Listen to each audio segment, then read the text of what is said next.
All right, guys, so another quick Jeep update. $3,800 Jeep. I've done a couple videos on the details on it, why I bought it. I'm going to do some more on why I decided to buy the Jeep versus the side-by-side, but I just wanted to jump on here real quick and tell you guys, this Jeep has done the job I wanted it to do, which was let me know if I enjoy Jeeps or not before I spent money buying a nice one. And I've learned so far already that I really do enjoy it. It's just very easy for me and the family to get in this thing and go spend time together. It's not loud, it's not real, you know, there's nothing intimidating or violent about it. It's peaceful, therapeutic, perfect when you have two young kids, because you're not going to be doing anything super sketchy in it. You just kind of cruise back roads and do some slow climbs and nothing sketchy at all, and we really do enjoy it. It's just something about driving with the doors off and the top off. It's just different. It's just amazing. So yeah, $3,800, and it seems to be pretty solid. I said 300,000 on the Jeep, but only like 120 on the engine or something, they tell me. It's got 35s and I believe around a 6-inch lift. First few things we need to figure out though.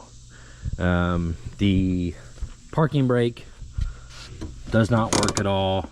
From what I understand, it's just like a bolt adjustment in the bottom. So I'm going to try that first. I'm going to get under there later today and see if there's any adjustment left where I can tighten that up. Second of all, obviously this Jeep doesn't have air conditioning. It didn't have it from factory. But I assume the heat worked. I didn't even look into it. And I went to flip the heat on the other morning because it's September now. It's starting to get cold in the mornings and there's no blower doing anything. So I'm not an expert on the heating and cooling stuff. I'm thinking maybe I would start at the fuse. So the fuse for the blower motor, I'll look into that first, and then I'll check the wiring, and then, you know, we'll go from there. You know, I originally thought that I would need air conditioning. I've since learned that, you know, as long as you're moving, the doors are off, these things feel pretty good. You get a lot of airflow through the cab. So I'm not going to worry about the air conditioning in this Jeep, I don't think. I know it's like $1,200, but I don't think it's anything I need to worry about. But I definitely need to have that heat. So that's number 2. Number 3 is a radio. The guy I got this off of was using just a Bluetooth speaker, not this one, but a bigger one.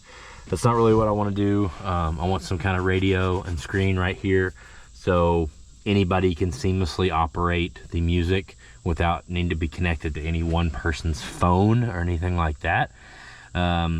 So that, and I'm amazed at how cheap you can get radios and stuff for this now. So I'm going to kind of look through this wiring and make sure everything still looks good, and I'm going to grab a radio for that and try to get that in. What I've done so far, I think I made some videos. I did the mirrors, since the doors are off. I did this little organizer. I did this phone mount. I did these rough country seat covers. And let me tell you, if you have chickens, I cannot keep the chickens out of this Jeep. They've already ruined my seat covers, brand new seat covers, driving me nuts. So I'm just gonna have to lay towels down, I guess, for them to walk on. They're about to get moved to the far end of the property, and I'm gonna have to keep the Jeep zipped down in the carport over there because I can't keep them out of it. They just, I don't know, they just love the Jeep. So yeah, that's where I'm at so far.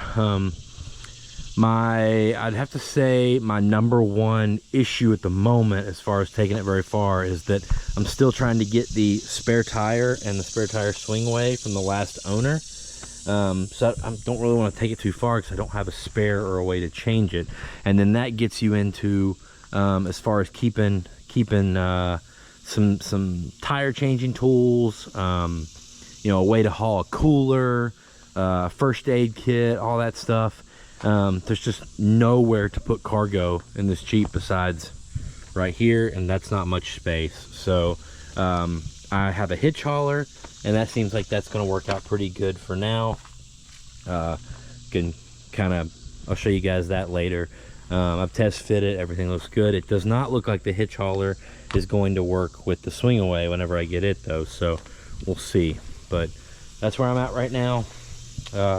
Labor Day weekend here, so I'm gonna go ahead and start looking into this blower motor, and I'll keep you guys updated on all that. So just want to say thanks to the Jeep community out there. I've met a lot of Jeep people on Twitter and YouTube over the last few weeks, couple months I've owned this thing, and everybody has been super cool. And you know, I've been a motorcycle guy my whole life, and it's really fun and interesting to go down a different road and be a noob again, and you discover and learn so much, and so many things start clicking within a short amount of time. It's really cool. So just new things are awesome. All right guys, Ryan with the R82 channel. See you in the next one.